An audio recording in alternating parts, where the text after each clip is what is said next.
This next episode is brought to you by Emo's Not Dead Apparel.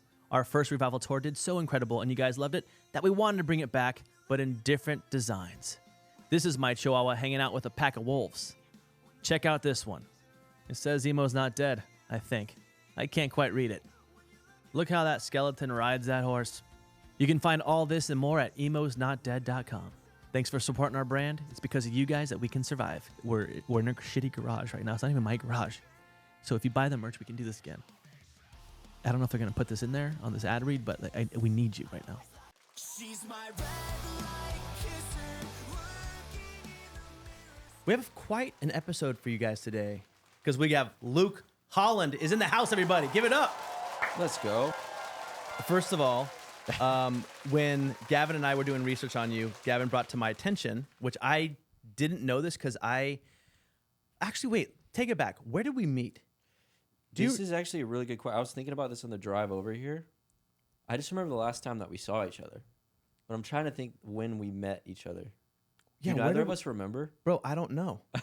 I don't know because I've known you for so many years now, but like, was it because I played in my old band? We did Warped Tour a few years. I don't think I would have met you there. No, we didn't. I don't think we met in a musical context. It could have been social media. It probably was. We probably like followed each other and started talking from there or something. Something like that. Damn. And then there's the old, the last time we saw each other, which was 4 years ago, which is absolutely mind-blowing to me. It's crazy. That was wild. Yeah. While we're on it, let's just share that story. Yeah. Okay. Because we started talking about it when Luke first got here, but I was like, save it for the podcast because that was a weird story. Last time I saw Luke, I believe it was like 2019. Ariel and I were cast as the couple in this Jeep commercial, and we show up and didn't know this, but you were the drummer for the band, and it was Jeremy Renner's band. So Jeremy Renner does music. Do you guys ever watch the Chris D'Elia podcast? Yep. I've seen a couple things. So he has a running joke about Jeremy Renner being in a rock band. Yeah. And like Jeremy Renner has some song, something super like rock, and Chris always makes fun of him. And I cannot get that out of my head from actually being there watching Jeremy Renner perform live. So I had the strangest interaction with him. And I'm just curious to know what your experience was drumming for him, because I'm pretty sure he was on drugs that day. He was yeah, I don't know how much I can say, but he was having fun. He was having fun, right? Having fun, yeah. He was a great time, dude. I mean, we'd be in between takes, and they had me all had me bronzed up, and I just didn't look like myself at all. And they put on something I would never wear out in public. And I was like, dude. Respect, let's do this. Yeah. And then he would just come up in between takes, and dude, it felt like he was unhinged slightly. It was kind of exciting in a way. Yeah. But he'd come up and look at me in his eyes. I was like, God damn. And then he would slap my cymbals super hard. But then you look back at the footage of the music video, and it looks sick. Yeah. No, it looks, dude, it looks dope. So it's pretty fun. So what happened, to catch up Gavin and the audience, is Jeep filmed a commercial at an actual music video shoot for Jeremy Renner's band. It was a weird collab like that. Ariel and I were cast, like I said, as the husband and wife going to this concert. So we were driving this Jeep through the rolling hills. We show up to this little diner / venue, and then we rush up to go watch Jeremy Renner's band. And I just will never forget, the edit ended up looking good, and it was him playing a rock star worked. But I remember sitting front row and watching Jeremy Renner play a rock star and being like, damn, this is so weird. And just because he was so into it, as if he actually did drugs to play the part of a rock star. Oh, funny. Yeah, it's method. Because method. It was super method, and I've never played with a musician that's not actually he is a musician. Don't get me wrong. He actually can sing. He can actually do all that stuff. But do you know what I mean? When I play with Ronnie Radke or whoever it is, they live and breathe music, and they have their whole life. Yeah. So he was acting. I don't know how to explain it. It was like a cartoon character. Yes, it was like a caricature a little bit. Yeah. It was interesting. He crushed it. He did crush it. And it was like him fulfilling a childhood fantasy. Holy shit, I can now be a rock star because I'm an A-list actor, and now I'm doing this thing. Yes. And they hired a crowd to be there. So though I don't necessarily know if he would, who knows, if he would draw a crowd as a musician. I don't know if he's touring or not. All I knew was what we learned on that set, but he just gave it his all. And when he walked over to the front, the director from the shoot introduced him to me and Ariel, who were we were kind of the lead characters of that. Like the commercial followed us going to his concert, and did not give a shit about me at all. Went to Ariel, looked at her, like shook her hand, and I was like, hey, I'm Matt. And he just kind of like looks off and just like walks away. And I'm like, come on, bro. Wild. Like just saw a pretty girl, said hi. I'm just there like a geek. I'm like, I'm Matt. And I put my hand out, doesn't give a shit, walks away, and then kind of like does a little rock star like dance away. And I'm like, we were cut, by the way. And Gavin, I'm telling you, when we were cut, he was still in character and still wandering around and doing like weird shit. Like Johnny Depp vibes. Very Johnny Depp vibes, dude. It was interesting. We're gonna need to put a clip in. Let's find it. Let's put a clip in if we can. Most impractical commercial ever. The most. It was two people traveling through like rolling hills to go see Jerry. To go see Jerry Renner perform. It was weird. So anyway, that was a very interesting day. But it was good to see you, man. That's the last time I saw you. I just remember like I was setting my kid up, and then I heard somebody say my name, and I turned around, and it was you two. I was like, "What the hell are you guys doing here? Like, what is going on?" It was just a weird. That was weird. Collision of worlds. That was great. But glad it happened. It's good That was to see you great. again. It was a good time. Yeah. Okay, so dude, I was doing some research on. Well, Gavin is our nerd, as we've said before. Yep. And Gavin was doing a lot of research on you, which I've known you as a buddy, and we have mutual friends. And I know of you through your career in playing music as a touring drummer. But Gavin brought it to my attention that did you start on YouTube before joining bands? Yes. So 2009, I started a YouTube channel. I was like 16 years old, still in high school. I had like broken, shitty gear that I saved all my money, like mowing lawns and doing like you and I talked about this a little bit, but yeah, just like did odd jobs to save and get like a total maybe $600 drum set. Yep. And then like I was in a shitty local band. I mean, it was cool. It was really fun. It's called Oceans Will Part. And my singer, he was just like, man, you should do some videos on YouTube to like try to get our band's name out there. And I was like, nah, I'm good. It sounds stupid, but it's like piqued my curiosity. So I went and I started looking up like drum covers of bands that I was listening to at the time. August Burns Red, Texas in July. Like, this is fucking 14 years ago now. Yeah. Whoa, that's fucked. Whoa, that's so fucked. Oh. But yeah, and then so I just saw like drummers doing drum covers. Yeah. And I was like not to be I'm not trying to be rude or a jerk or anything, but the only reason I started doing YouTube videos was so I could prove to those couple drummers that I saw that I was better than them. Oh, That's shit. That is the only reason. That is the most prideful, stupid, young teenage energy. Mhm. But obviously I'm very glad that I did it. I didn't care if it got 50 views. I didn't care. I was like, I just want to be better, right? Yeah. Which is a ridiculous thing, but in hindsight, glad I did it.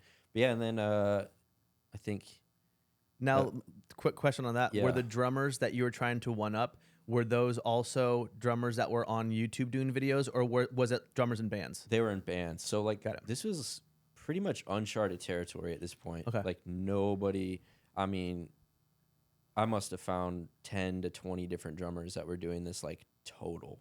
Yeah. And they were all, I just remember reading the comments and be like, you're better than the actual drummer. And I was like, no, you're not. And I was like, let's film. I got to film Damn. immediately. So, but yeah, no, they were just in bands. And then that kind of like accidentally started a thing. And I just kept rolling with it. So yeah. no one had really like been successful on YouTube yet, almost in any category, but the music category specifically is super new. Yeah, I think at that time there was a guy named Cobus that was doing it. And I think he might have been doing like rock songs and stuff like that. But yeah, it was super uncharted territory. But That's sick. because of that, I think like a week before I graduated high school, I got an email from this European duo, like electronic pop duo called the Green Children. They reached out to me and asked me if I wanted to come to LA for like a month and a half and do like a little residency out here. Sick. I'm 17. I'm freaking out. Damn, that's so sick. I quit my job at Yard House. That was my last job I ever had. Hey. And yeah, I came to LA and did that. And then they fired their drummer in Europe. and I went out to Europe with them, like Norway and the UK and stuff like that. And then when I turned 18, the Word Alive reached out to me, a metalcore band. And yeah, that's kind of where the band thing started. Yeah. So earlier, I want to touch on this while you talked about trying to one-up people and being like, I know I'm better than you, so I'm going to play.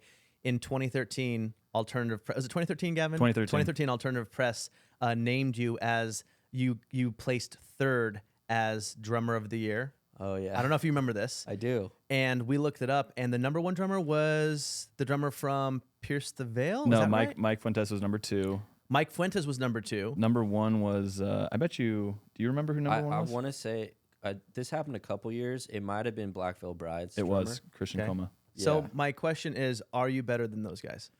Oh, man. Listen. It's not a competition, right? Like CC, awesome dude. Everybody loves CC. Great guy. I don't know Mike at all. I'll say, fuck, that's hard to say. You can say yes. It's okay, dude. I'll let everybody else decide. There we go. We'll just say it for you. Yes. Put in the comments. We'll if just you say think in the comments, is Luke Holland better than those 2 drummers? Oh no. And by the way, and hear me out, okay? And this is just, I'm just gonna give you some compliments for a second here. We were pulling up, after seeing that article, we were pulling up videos of drummers and of those drummers. Yeah. Yeah. And you're beyond. You crushed them. You crushed them. And no disrespect, like those are fucking probably great drummers and whatnot, but like as far as being entertaining to watch and the jazz influence. the jazz influence and the rhythm and riz, the vibe. The riz. Bro, your vibe is so different, and it's what I enjoy watching. It's what I enjoy listening to. It's smooth. It's different. And I don't know if you, I mean, I'm oddly also a Dave Matthews fan, and his drummers Carter. Yeah, Carter's sick. His drummer is so sick, and weird comparison, but your style reminds me a lot of him. That's a big compliment. He's really sick. Hey boys, sorry to interrupt your podcast, but I have some exciting cruise news. The E.N.D. Cruise Year 2 is completely sold out. However, we do have a cruise cabin for 2 that we will be giving away to 1 lucky YouTube subscriber. Just make sure you're subscribed to our channel, like our videos, and let's see you in the comments. We're gonna scroll through the comments and pick one of you guys to give a cruise to. That's all the news I have for today. Have a great show, guys. I mean, okay, like a lot of the drummers in that metalcore scene, and I am not talking shit at all. There's a lot of really cool personalities, a lot of great performers. I find that a lot of the guys kind of stick to one niche, right? They kind of stick, and they don't really try to evolve and grow. And I've always sought growth, like since I started playing. Damn. Like I started playing to like Slipknot and As I Lay Dying and stuff like that, but I was also playing to pop music, hip hop, electronic, and I've played for groups from like Playboy Carti to Rüfüs Du Sol and like I feel like a lot of the metalcore drummers can be good at the one thing, but the versatility is kind of hard to find, I feel. Yeah, because on your drum covers, like you said, you cover so much. One of the first covers that I saw, I believe it was 4 years ago, because I knew you before your covers too, but I saw you play to BTS. Yeah. What song was that? Maybe Fake Love. Fake Love. Yeah. Also, great song. Ariel and I love BTS. That's a great song. Unique song to cover, but fucking good. And you nailed that. Oh, and thank you, man. Do you doing those kind of covers for bands like BTS that have like an influence all over the world? Are you gaining fans from all over because of covers like that? Absolutely. It's funny. My ex-girlfriend back then, she was obsessed with BTS before they like really blew up, and we weren't really talking or anything. But she sent me just out of nowhere. She's like, "You gotta check out this band. They're like exploding right now." I was like, "All right, I'll check it out. And then I heard Fake Love, and I remember driving in Hollywood Hills, going down the mountain, and just being like, this song is really, really good. Yeah. Like, this is a good song. There's no like obviously it's very trendy and huge. It was like right before they exploded in the States. But it's just really actually good music. Mm-hmm. So my whole thing when like creating a video, I can't go online and like fake something. I can't be like, yeah, I'm gonna go through with like this giant production and spend all the time memorizing, writing these parts, creating, tearing my drums down, setting it up, mixing, record, like the whole thing. if I don't like connect with the song. Yeah. Super important. So, but yeah, like I did that just at the right time. Actually, my most viewed video on YouTube is a Blackpink cover, Oh no which shit. is like the female equivalent, Yeah. essentially. But yeah, it's wild. I ended up like the BTS's manager invited me and this awesome kind of OG guitar player in the K-pop world, Sewon Kim.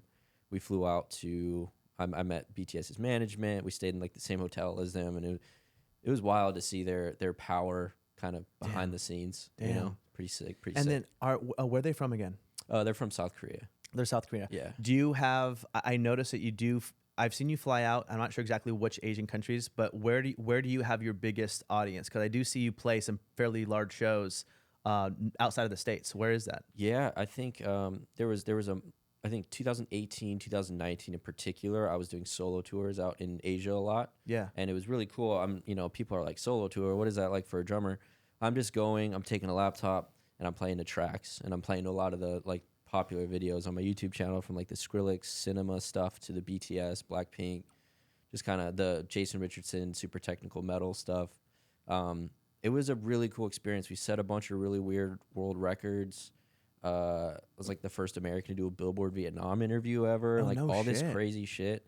It kind of like took off, but I think my biggest show that I did just by myself, just me and my drums, was in China actually. Damn. But I don't know if you ever look at your analytics on YouTube and stuff, but I looked at my analytics, and I think like 35% of my fan base is Indonesian. Dude, we were We just have a talking lot. about this. Yeah, we have a lot of Filipino, a lot of Malaysian fans. Yeah. Which So- I love Malaysia, by the way. Shout out Malaysia. And you've been? I assume? Yeah, I love that spot. Really? Yeah. So we were literally discussing this the other day, because I get in the comments when I'm on live streaming for E.N.D, or in the comments of my E.N.D videos, we see a lot of people Love from the Philippines. love from We the you. Philippines. Yeah. And it's crazy because I was telling Gavin, I wonder if I actually went out to the Philippines to do a show or anything, like what would the draw be? Because based on the comments, it seems like there could be a fairly decent draw Oh yeah, definitely. in the Philippines.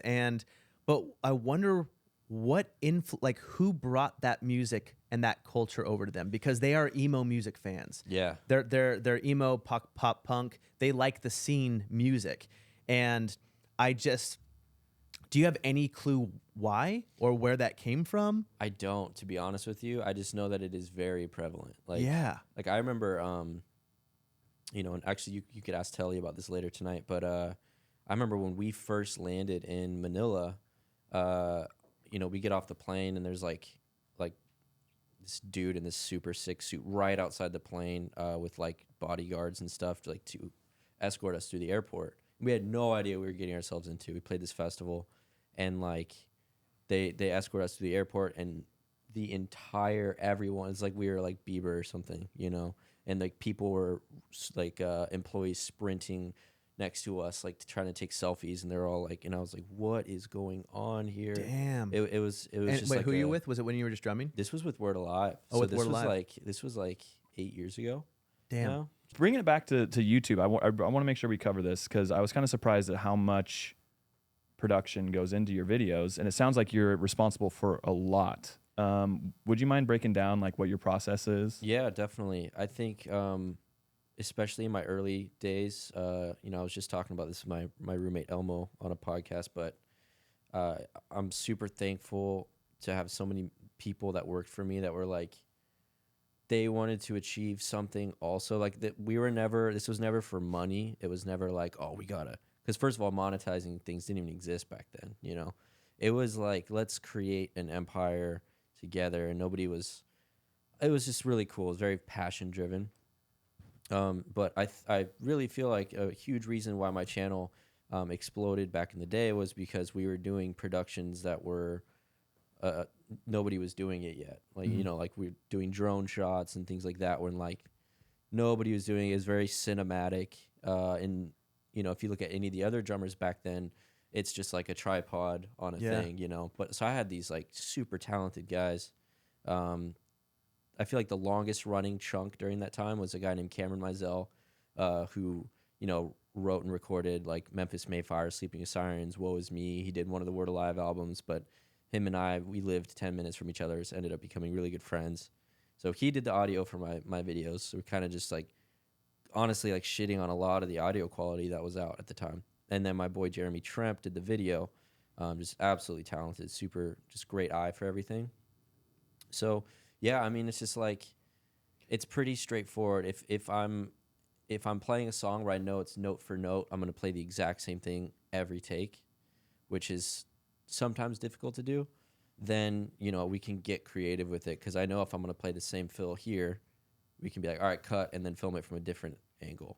Damn. Yep. But most of the time, we have multiple cameras set up, or have like one of the guys on a gimbal or something, and just.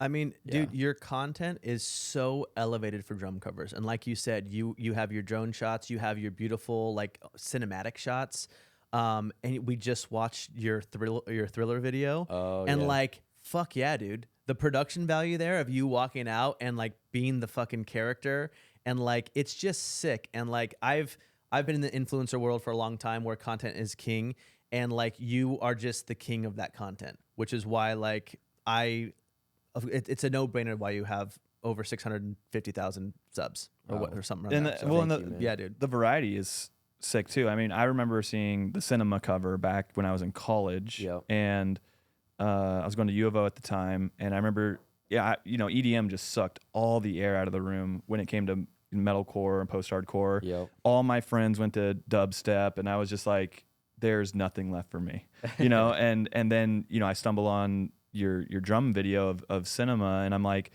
okay, like it gave me vision on where it could go, and that it didn't have to be like a side, like it didn't have to be self-contained, right? Like a metalcore drummer or someone who grew up listening to August Burns Red and playing that shit can bring a flavor to cinema, which I thought was really, really sick. So that variety, I think, was like also really dope, where you were open to bridging the gap. Yeah, like the new stuff that's coming in with music. It's like, all right, like let's.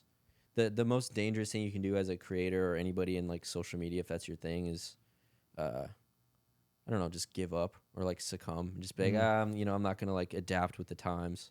Like we all know when TikTok came out, we're all like, how old are you? 38. 38. So like, I hate TikTok. Yeah, I'm just like, oh god, like another platform. Bro, that was me, bro. That was me. I'm But still you have to on do that. it. I'm still on that. I'm like, fuck TikTok, dude. I know. Yeah, you but just got to dude, do it. are you getting some decent traction on TikTok right now? Are you uploading old videos? Yeah, I started doing that. What's hard about that is everything was shot wide. For YouTube was the way. So all my old stuff, it's like, okay, well, if you zoom in and crop it for TikTok, it looks like trash. Looks like trash. And it ruins the art form. We struggle with that all the time. We're like, Yeah. can we put this video out vertical? And most of the time we go, no, nope. no, we can't. But dude, you know what's weird? And I got really lucky with this. When TikTok came out, it was Musical.ly at first. I don't know if you know that. That's it was right. called like Musical.ly. Music.ly or something. Music.ly, and then it turned into TikTok. And I remember my social media manager was like, you got to get on TikTok. You got to start doing TikToks. And I'm like, dude, I've done fucking Vine for 5 years. I've done fucking this for 4 years. I was like, I'm over it. I can't do another platform. It's exhausting. And then he's like, just start uploading your old shit.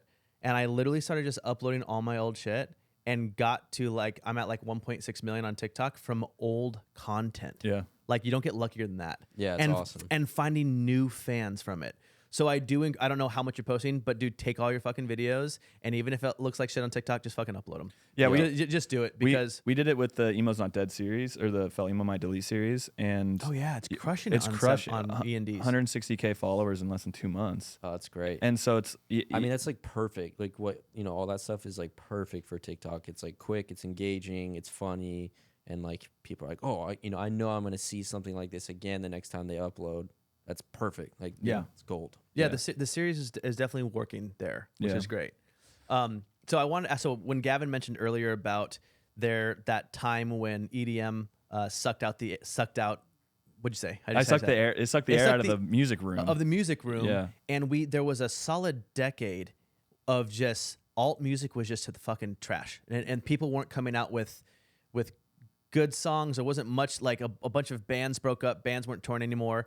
And during that decade, you were obviously still doing your drum covers, but you're alt inspired. So like, what bands in the scene influenced you, And when did you find there being a void where you're like, fuck, like what am I gonna do now? I want to tour with these bands, but not many bands are touring right now. Did that affect you at all? That decade that it was all EDM and the scene music was just kind of like gone. I think, man, I got kind of lucky. Well, I say lucky, but I was 2016. The end of 2016 is when I quit the Word Alive. So I felt that I had, achieved my ceiling there, and I stayed there for a while. And this is me being super honest, and it felt very like just plateauing. And I was getting all these offers, like even 2013, my second year, because I joined 2012. I had Paramore reaching out to me to join. I had ASAP Ferg. He invited me to one of his shows, and I had all these different artists that were reaching out to me to play for them, and I felt pretty trapped in, no pun intended, because band has a song called Trapped that I did drums on. I think that's how it goes. I think that's how it goes. I felt really trapped, so I just took a huge leap of faith and quit. And that's kind of when I started playing for all the different artists. And that's always what I wanted to do. I tell everybody, I'm like, I want to be on everybody's album ever. Sick. Everyone's album, I don't give a shit. I'll do it. Bro. I just recorded for, well, I can't say, but like even this year, I did half of Polyphia's new album. Oh, that's sick. I did, Icy Stars has an album coming out, but just released 2 singles. And I did their last album called Treehouse. Me and Jason Richardson did an album. Just trying to think like different genres and stuff. That's always what I've wanted to do. And like Shania Twain hit me up to play for her. And stop it right now. Dude, it was wild. Dude. It was wild. Wait, when did she hit you up? This was 2015. I didn't get it, unfortunately, but it's a really, really cool story. Long story short, I was at dinner, and I just got a phone call, and I was like, nah, I'm not going to answer it. And the person I was with was like, I just answered it. And I'm like, all right. And it was like, hey, this is Will. I play keys for the Eagles, and I'm here with Shania Twain, and we just watched some of your videos and wanted to know if you wanted to audition for her last tour ever. I was like, it's a fucking prank call right now. Like, what is happening? You know? They're watching your Texas in July videos, dude. What was the video they saw? Paramore saw I did a Mars Volta cover. That's why they reached out to me. I can't remember the one Shania saw, but I was like, if this is real, absolutely. Yeah. I ended up getting the Final Four. I was on tour with Word Alive, and we played in Vegas, and I woke up to fly out here to do the audition, and I woke up super sick. Like my glands were all swollen. I just like tried to be like, oh, it's great to meet you guys, but I was fucking dying, dude. Damn. But do you feel like did you feel like you just kind of bombed because you felt sick? Or do you feel like you did okay? If I'm being honest, you could hear everybody's audition sitting outside because there was 4 drummers, I believe that they were 4 drummers they were auditioning, and then there was also they were auditioning bass players too. So they're doing rhythm section. So I'd go in, I'd play with one bass player that they're auditioning. They would leave him, or they'd have him go out, and then bring in another bass player. And so I'd play 2 sets with the full band. And Will from Eagles is sitting in front of us. They have the camera filming for Shania, and I think that I did great considering. And then when I leave, I hear, I want to say it was Carrie Underwood's drummer goes in after me. I was like, fuck, he was so perfect. It was just, that's his realm. It fit. It's his world. Country. Yeah. Like he nailed it. Yeah. And neither of us ended up getting it. Wow. If you could drum for any musician in the world, any genre, any type, any person, let's do past and present, who would it be? Man. For a hot minute there, I would have loved to play for Ellie Goulding back when she was like in her creative mode, and then she just exploded, and then she got pop-ified. Yeah, and then she kind of stopped making good music. But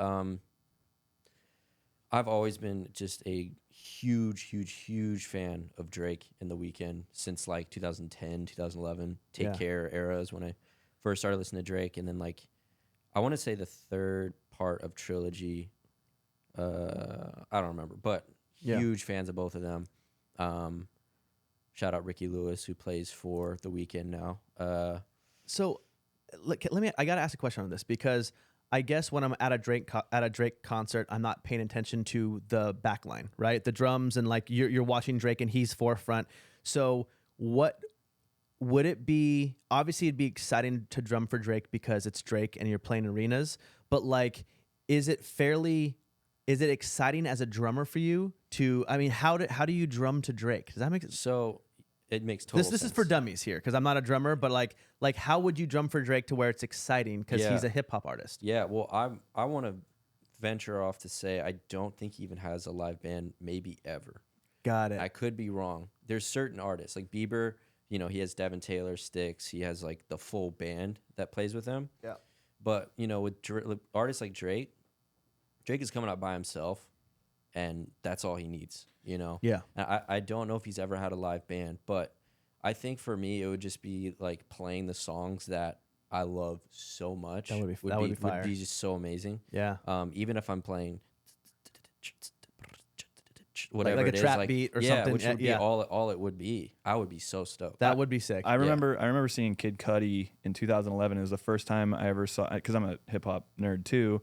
But it was the first time I ever saw hip hop with a live band, and it blew me away. It's sick, dude. The E.N.Ds, which stands for music director, the shows they create, just the chord progressions they do, like everything is just so sick. They really elevate those songs because the songs typically musically, production wise, aren't very intricate. You know? It's very simple and it's all about the vocalist, but the bands take it to such a sick level where, you know, the drummer's fucking going off, like keys are shredding. Yeah. But it just fits. I remember when like trap music and trap beats really first started getting popularized, I was like, oh shit, this is the hi-hat is the double bass.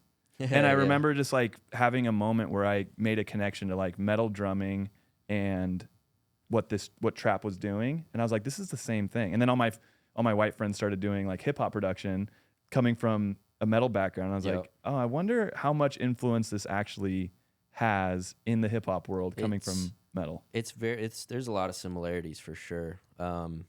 It's wild. I mean, I love like there's a, I'm trying to think the last like trap song I did a thing to. One it's not trap, it's drill, but I did a song for Pop Smoke song. Was that a conscious strategy in your YouTube to get outside of the metalcore scene to kind of bring in popular songs and other genres, or was that just something naturally that occurred? It happened naturally. I'm so glad because there's, you know, I could take this conversation forever, but I really think it was just, again, like the passion for the songs. Like, it's like I think the first video I ever did to hit 1 million views was that Like a G6 song. Mm-hmm. Remember that song? Yep. God, it was so dude, fucking college, dude. I love that song. And when I hear that song now, it like triggers all sorts of shit for me. I'm like, wait, why? Yeah, I look back at that video and I'm just like, oh my God, I was on some creative shit for sure, but like playing wise, I'm like, oh, I just wasn't focusing as much on the playing as the creativeness. But yeah, I was like just doing what I wanted to do. Yeah. And then when it kind of all settled in, it really is like a maturity thing. Like you hit like 21, 22 years old rather than 17, 16. You're like, oh, you start calculating things, you know? And I think I was able to get not just metal. I don't want just metal fans. I want everybody to be a fan of what I do because I love what I do so much. Bro, I genuinely think you're one of the only drummers with that mindset, which is so sick. Like and Gavin has given you the best compliment ever. And he's like, dude, he goes, he's on his way to just being the best drummer in the world. Can I actually, you're the second coming of Travis Barker from like a cool drummer. From a celebrity yes, the celebrity standpoint. I'm like, Shit. That's my opinion. I appreciate I'll stand that, on man. that one. I have a lot of respect for Travis, man. Like I was just talking to somebody about this like 2 days ago. If you listen to Enema of the State, which I believe is his first recorded album with that band. Yes, it is. You're like, bro, the parts he was writing are fucking insane. Okay, can we open this up? Can we open this up? Open it up because Okay. we were just arguing. Gordon, our producer, and I were just arguing with Gavin about this. So let's talk about it. All right, cool. Because we were getting heated. I mean, we were going all the way back to Ringo, and we were talking about who is the most replaceable band member in a band. And there's an opinion that drummers are, and I'm a bassist, and I'm like, bassists are the most fucking replaceable. member of the band. And then we started talking about Travis, and I'm like, dude, you can't replace Travis No. on Enema of the State because of what he's writing, because of his fills, because of His drum writing is why he is where he is. No way, Yes. bro. His I stand parts- corrected, Gavin. His parts, like, listen, like if it's from a technical standpoint, there's obviously there's a bunch of drummers that are better than Travis Barker, but it's his goddamn, it's the energy, it's his parts. If you play a simple ass riff, like Tom and Mark aren't insane at their instruments. Let's just be honest, They're not. No. But Travis brought the insanity. He brought the ideas of. There's no way anybody else is writing those parts on those simple riffs, That's and it's so cool. So- It's such a perfect blend. so maybe you could be a tiebreaker. Are drummers the most replaceable member in a band? 100% now. Okay, thank you. Bassist. I would say bassist. By the way, probably. though, our consensus, to be fair, our consensus was it depends on the drummer because Travis Barker, irreplaceable. And I don't know this drummer well, but I think you were complimenting the drummer August for Burns August Burns Red, Red. the guy, Can't like there are drummers out there that just bring so much that you're like, yo, that's an irreplaceable drummer. They bring the vibe. And Travis Barker undeniably is one of them. Bugs me when people shit on Travis, dude. It bugs me. When people shit on him, how? As saying that he's not a great drummer? Dude, if you It sounds like hate. It there's seems like literally been like I'm probably not even exaggerating, probably thousands of comments on my videos over the years saying like, oh, like negative people being like, oh, here we got the next Travis Barker, like, and I'm like, bro, that's a compliment. Yeah. 100%. Like, I don't know. It just bugs me when people see dudes doing like blast beats, which is just like really fast, and they're like, oh, like he's better than Travis, and it's just like they don't understand the creation. Mm-hmm. That's to me where like it's a extension of your soul. I straight get up. that. I get that. It's a creation. It's a vibe. It's an energy. It's what you bring, and like I respect that. It's a lot. feel. I mean, so much of drumming is feel, and Yeah. you can't. Yep. It's one of those things that you can't. You can learn it, but like if you have it naturally, you just have an advantage. Yeah. Yes. And I feel like you have that. Like just here, sometimes you'll just do a little hesitation on your hi hat, or you'll a little dotted note here or there, or Yeah. some flam, and I'm like, holy shit! Like if there's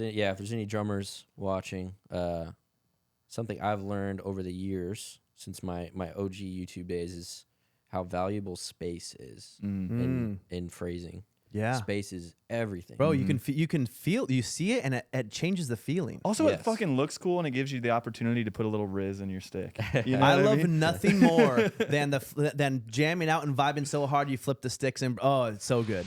Today's episode is brought to you by Emo's Not Dead Coffee. Have you heard of them? Emo's Not Dead Coffee is micro roasted, fair trade, and organic. Myself and Gavin, who picked out the coffee ourselves, tried so many different flavors, so many different beans, and these won because they taste amazing. I'm a coffee snob, and you guys, I'm telling you, you got to try it. Also, if you subscribe to our E.N.D coffee, you get 10% off on every single order. Emo's Not Dead Coffee. I should have a tagline here, but I don't. I want to jump to you playing in Fallen in Reverse, and that's how did that come about? Did Ronnie reach out? Did you have a relationship first? Was it a management thing? And when did you start playing drums in Fallen in Reverse?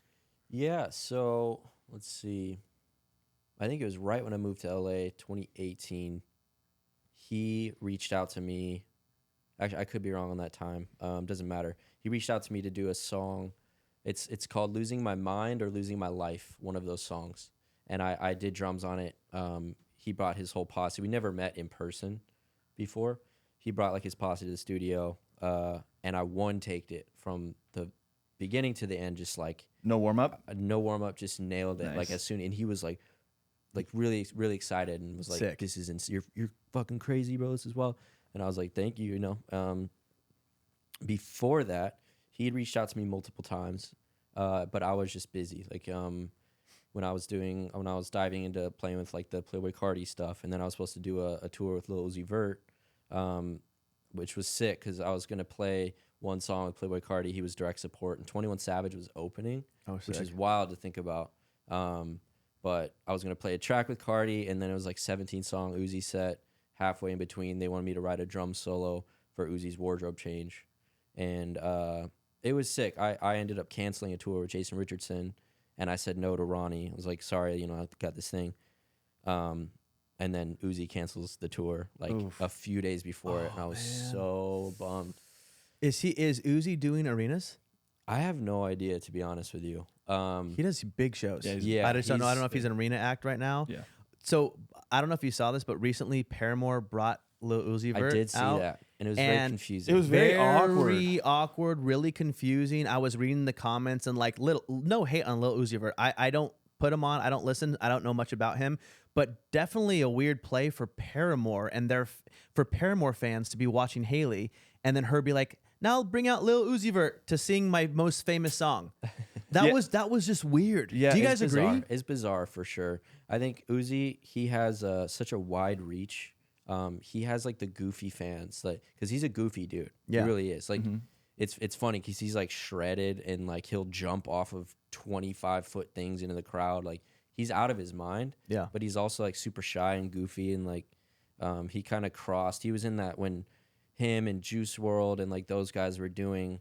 Juice was a little bit after Uzi for sure. Uzi was like the SoundCloud rapper era. Uzi was before Juice WRLD? Oh yeah. Yeah. Oh, I didn't know that. Yeah. He was. I got a lot of respect for what Uzi did in the trap scene. Yeah, It's bro, like a whole new sound. whole new sound like that. It's like That's it's why a he's got so goofy much sound. respect. See, I'm not educated on him. I don't know much about him, but I know that he's popular and I've heard some of his songs. But like, so he's like an originator of. He's super a emo style. inspired too. Yeah, like yeah, very, Got it. Like very inspired. like you seen that video Juice WRLD? Like he says Ronnie Radke's like my favorite singer. You know, Juice WRLD says that? before he died, obviously. Yeah. But like that whole world was there's definitely inspirations in our world, and it just it all kind of cross contaminates. It's really cool. Yeah. Super cool. that moment was really weird though. It was really weird. weird and It was odd. and His I mic just, wasn't on. It didn't seem like he wasn't no, actually singing. it was. He was just far you away. He could was hear far it. away, and I think he was nervous because it wasn't his style. And like, Well, he probably loves Paramore. Oh, I of mean, course, you know, so dude. I'm sure it was more of a moment for him. So props to Haley if that's the case. yeah, But yeah, it did seem interesting. Dude. It seemed like a marketing play, if I'm being honest. yeah. Of I course. think her team was yeah. like, Uzi Vert wants to come out, bring him out. You'll get his fans' eyeballs up Yeah. for sure. Seemed Yeah. kind of weird. Were you at When We Were Young last year? I was not. So you missed a couple interesting moments because we're talking about Paramore, and one was Taking Back Sunday went on stage, and they are known for hating to be called emo. They don't like being called emo. Oh, interesting. He's really, really against it. Doesn't really embrace it like most bands don't care to be a part of that genre. Like it's all love, right? It's not like making fun of. It's all love. And so he comes on stage at When We Were Young, which is a emo music festival. That's Straight what up. people would call it. Yeah. And he starts talking about, you know, when they asked us to play this festival, I said, there's not going to be the word emo anywhere, right? And he starts going on this like rant on stage about essentially shitting on emo. The crowd went completely silent because we're all emos.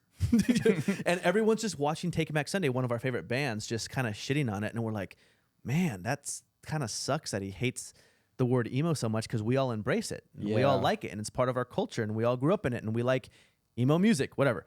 So, but then you jump to Haley Williams, who was another headliner that night. Was it that same night? It was the same night. And she is out there and embracing it. Well, and she sets it up like she's gonna start talking shit about it. Bro, I thought she Oh, was gonna interesting. ream it, and I was like, Haley, Again? she's like the queen. I was like, please don't shit on the word emo because the fans, we all like it. Whatever. Our livelihood depends on it. Dude, but our livelihood depends on it. Our brand name is Emo's Not Dead. No, but she was like, we're all emo, and like I remember when she was Embraceable. speaking very positive about it, and I almost feel like she did that because what Adam Lazara said. Oh, that's kind of funny. Huge possibility for sure. I think when Adam was shitting on the word emo, she was like, no, I'm going to raise up the word emo because we're all a family and why we love this. And so I guess my question to you, and I do want to ask some more of our guests, is like, is that word weird to you? Not at all. Do you think No. do you think anything negative when you hear the word, or like? I don't. To me, it reminds me of being like 13, 14. I had long scene hair. Yeah. Actually, if you go and look at my first ever YouTube video, it's a song called Meddler by August Burns Red. You can see it. I'm like, it's super. Yeah, it's Sick. just long scene hair. But no, I don't see anything wrong with it. I think it's funny. you know, I think if there's any like negative stigma on it, it kind of goes back to that time when that kind of music wasn't cool, right? And now it's like it's kind of cool again. That's true. That's true. Yeah, I So remember it's- it being really negative when I was in it back in that time frame where you hear the word emo. It's like, no, fuck you, dude. I listen to metal. Like I'm not an emo, you know. But like Right, you have the right. scene here, and you know you pick up your sword for those battles. But as we've gotten older, the genres have just kind of melted together, and Yeah, now it's- there's a nice umbrella. It's strange. I think I think it really comes down to, you know, everybody like I wasn't like super emo, like you know, people wearing eyeliner and like doing all that stuff. I think a lot of like dudes that are like, you know, they were probably like, oh, you fucking emo, like blah blah Yeah. blah, you know, like that's probably where that came from. Yeah. Was like a way to try to put people down. But yeah, now everybody grew up and they're like, oh, it literally doesn't matter. It's It just doesn't a matter, genre bro. of music, or it's We're- like a feeling. Like, for real. who cares? It's an aesthetic, Dude, you know? it's an aesthetic. Yeah. It's a scene. It's like the scene, because we argue this all the time. 303 is not an emo band, but emo people love them. Yeah. They play, you know, like, and so I always like getting people's takes on that, because I always find it so weird when people shit on that word. And like you said, and you nailed it perfectly, is that was the younger days when it was a little bit weird and people had to almost be like a closet fan of that music. Yep. And now it's just cool and Yep. everybody loves it and we're all grown up. And I'm like, I don't give a shit. I like Taking Back Sunday. Yep. I like Fall Out Boy. Like, I don't care, you know? It's super interesting. It's really dope too to see, like, when we were young, massive crowd. I mean, at 80,000 or 100,000 people in Wow, attendance. that's awesome. Super sick. And it's cool to see, like, now we're back in arenas with metalcore bands and emo bands and new and old. It made its resurgence for Yeah. sure. And you're playing Madison Square Garden soon. Holy shit. Yes. Will that be your biggest show you've ever played? No. No way. No, because Damn. I played for a lot of people, you know, in the emo scene might not know this band, but they're called Rüfüs Du Sol. They're like I call them like the house, like electronic house gods. Oh, they're 'cause kings. They're kings, huge, dude. Like absolutely massive group. I filled in for them for 4 months. Their drummer got injured. My buddy Matt McGuire, who plays for the Chainsmokers, reached out to me and was just like, yo, like, you know, here, do it. And I was like, all right. And I had no idea who they were. And yeah, I flew out to Australia, did like 3 weeks with them. And I'll never forget.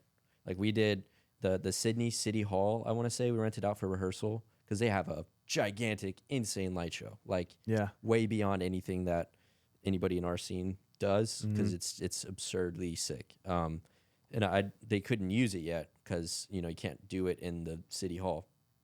So I go up on stage. I think it was like 36 or 40,000 people for the first show. Sheesh. And I was like, oh, this band is fucking huge, dude. And I walk up, and each, you know, it's a 3-piece. So there's like drummer, singer, and then John over on the right side. Everybody has this giant plexiglass riser each. Oh, so you were just on that riser. And I just walk up the riser, and the light show hits, and I'm like, yo, Whoa. this is like the biggest band ever. This is so crazy. Damn. So I did that first initial tour. I was just supposed to do that. And then their management called me again, and I did like 3 more months with them. Bro. And then COVID hit. We were in Austin, Texas. We flew home. That is Wow. so sick. Did that big of a show make you more nervous than a smaller show? Or No. So or this l- is actually a fun conversation. Yeah. Because I feel like every musician that I know that has toured for a very, very long time, almost everyone has the same opinion that I do, where super small shows, like when you can see people's eyes Yep. while you're playing, they're right there. They can see the sweat on your face. They can see the stupid drummer faces that drummers make, you know. It's way more intimate than 40, 50,000 people that I played with Rüfüs, where it's just an ocean. it's a sea of people. It's just an You don't ocean, see eyeballs. and you you're don't you're yeah. just vibing, like it's Yeah. just like us vibing together.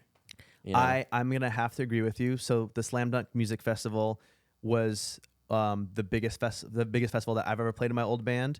I was least nervous when we went out there because the barricade was so far back, and it was a few thousand people that were out there, and so it looked like a big group of people. It was my least nervous show. My most nervous show was when you'd show up and play at a shitty bar, and there were 10 people there to watch, and I was like, yeah. You can hear them I gotta heckle you. perform in front Yeah. of 10 people, and this person's sipping their drink and don't give a fuck, and they're looking this way. So like, I'm with you 100%. It's But super I've interesting. obviously never played an arena, so I'm like, damn, was that next level to where you got nervous about that? But I guess it's the same thing. Probably the bigger the show, the less. I think the bigger the show, the more you're just like, yo, I was fucking made to do this. Let's go. You know, I feel Yeah. like that's kind of the energy that I personally have. And then some of the ones, you know, I remember Word Alive, sometimes we'd have like a one-off show in between, and we'd play for like 150 people at a church somewhere or something, like way 2012, 2013. And that was, you know, Yeah. much more. Or me and Jason Richardson have had really small shows before, and we're playing like extremely technical, very physically strenuous music. So we're going 10 out of 10 energy wise, and there's 100 people there. For a really relaxed crowd. Yeah, Yeah. yeah, and it's interesting. And there are some, and I don't know exactly where this is, but I do see like Chainsmokers recently posted this. They went and played for somewhere in Asia, and I don't know exactly where this was, but the crowd there is so respectful. Oh yeah, That before they go on stage and when they're setting up, it's just completely quiet. Yep. Have you played one of those shows? oh yeah. Where is that? Pretty much, like especially in Japan, they do that. But I'd say most Southeast Asian countries are like that. Got it. I feel like the Philippines, from my experience, was not like that. I'm trying to think of anywhere else that was like they're just amped and that. Well, there was one show I played with Word Alive in Japan. It was us, Devil Wears Prada, and maybe Parkway Drive. I can't remember, but Sick the lineup. crowd, Sick lineup. Oh yeah. bro, crowd ripped the barricades out of the middle of the floor. It was like Yeah. 3,000 or 4,000 people, whatever. But they crowd surfed the barricade out, and they just went ape shit. It was so sick. But that's dope. I Yeah. mean that's real shit right there. Yeah. That is some I'm real surprised they shit. didn't stop the show. Oh, dude, it's like no, the show is going to be even crazier. It made the show. Must go. Yeah. It must go on. Okay, I have a question because I like to hear about inspirations Yeah. and what you grew up on, what got you, into music, and what bands really inspired you to play drums. And the second part to that question is it always the drums that you focus on when you listen to music or that inspire you? So I'll answer that question first. I think one thing that makes my approach to drumming maybe more unique is that I hear everything melodically. So like I write with Icy Stars, for example, I write. So I actually recorded this album 2 separate times. I did it once in New Jersey, once out here in California, and I had months in between. And the second time I recorded it, we had all the vocals done. So I was writing now to vocal melodies and patterns that I'm accentuating with Devin, the singer. And I think that is like, my favorite drummers do the same thing. You're not just playing drums with the music exclusively. Like you're doing vocal wordplay and stuff. So I actually hear very, very melodically. So when I hear music, I'm listening to typically almost anything but the drums. Yeah, like the drums, of course, it's there and it's automatically. I'm like, oh, yep. But yeah, and then your first question, like regarding inspirations and influences, I think, I always kind of go to like for the first band that I was playing to, Slipknot, As I Lay Dying, System of a Down, Under Oath, Sick. right? And yeah. And then from there, I started, I started listening to like August Burns Red, Texas in July when I was like 14. So then I'm like, all right, I'm going to learn what you've spent 10, 15 years honing your craft. I'm going to learn all your songs. Thanks for your technique. I'm going to learn your songs. I'm going to learn your song. You just become this melting pot of like your favorite drummers and stuff. That's sick. Yeah. I think that's what makes a great drummer is all that influence tied in one. And And those 4 bands, I mean, all of them, like Slipknot, I mean, their percussion is crazy. Oh yeah. Absolutely insane. I mean, System of a Down is like, I mean, the best new rock, new metal band. I mean, that Toxicity album's so good. The drumming's so good. So good. Under Oath, Aaron's a fucking legend. His snare, drum kick variations are insane. Like those are 4 very different, but yes, incredible. His feel, Aaron's feel. That's what I love about his. And again, it's his writing. Yeah, dude can perform. Like he just opened. We had like a one-off show with Fall Universe, and Ronnie asked the Almost to come play with us and just open the show. Oh, that's That's cool. And it was really cool. Like he had a kick drum and he's playing acoustic and singing all at the same he's time, fucking and great. just like so talented. He's such a talented great dude. musician. Ronnie asked to have the Almost. Yeah, open. yeah. That's cool. Ronnie has a. I think he publicly says this too. Aaron is his favorite drummer of all time. Oh, Wow. And Aaron is one of my favorite drummers of all time too. He's just first of all, he's the hardest hitting drummer I've ever seen, and he second of all, hits hard. He bro, hits hard. nobody hits harder Yeah. than him. It's fucked. I own a software company called Mixwave, and I have 3 other owners. My job in the company is to bring on the world's best talent and get them to work with our company. I've had Jay Weinberg from Slipknot come in. I've had like Mario from Gojira, Tony Rister Jr., Thomas Pridgeon, like amazing artists. But I think this will be out by the time this product comes out in but July. Oh, okay, yeah. So, Aaron came in from Under Oath, and we have like a whole drum software library Sick. with him. But it was cool seeing the commercials, him playing like in regards to myself and like older songs and Oh, so you put out packs of drum sounds from drummers. yeah. So it's like That's so sick. it's wild, but it's not That's even so like sick. it's not even a pack. It's like a full blown plug-in software. It's its own unique. Yeah. It's incredible. That's cool. Anybody that produces or anything. Yeah, go what's the check out website? Mixwave. Mixwave.net. Sweet. I was gonna say, yeah. Speaking to that, like, what do you want to promote, dude? Like, like you're gonna be on tour with Fallen in Reverse, and when do you guys head out? How long are you gonna be gone for? Is it a U.S. tour? Are you guys gonna leave outside the U.S.? I think this year we have all U.S. dates. I want to say, yes. So we're doing the Forum. Well, so this will already be out by then. Yep. And so Madison Square Garden will have already played that, but we're heading out on the.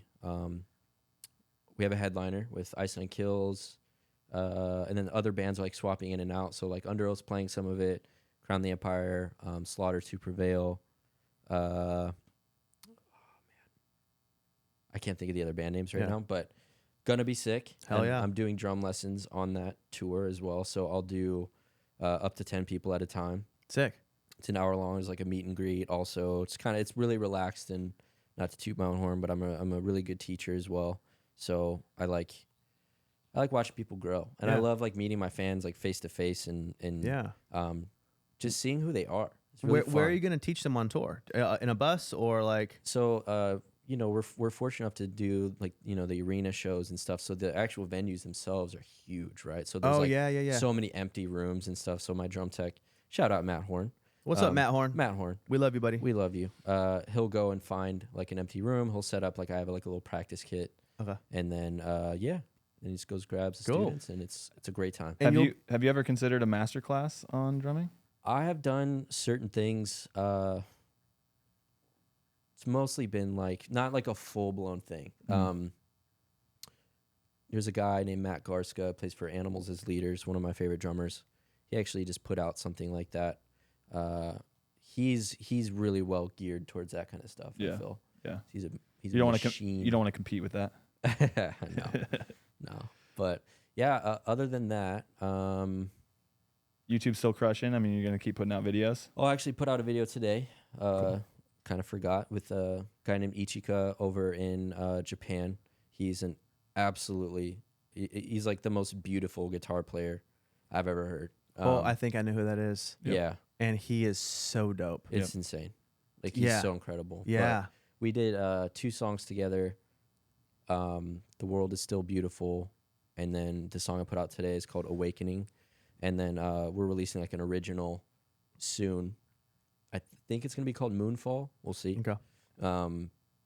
But yeah, and then did some Icy Stars playthroughs, and Oh, yeah. always new stuff coming out. Yeah. Oh, yeah. That's Well, dope. we'll make sure you guys, E.N.D. fans, we will link all of Luke's stuff below. So if you guys want to check out his social handles, his YouTube, his drum covers, he is insanely talented. Legit my favorite drummer. So, dude, thank you so much for being here, bro. Thank you. That- Thanks for the kind words, man. Dude, of course, man. Appreciate You it. are so good. And, Dude, I can't wait to just keep watching you.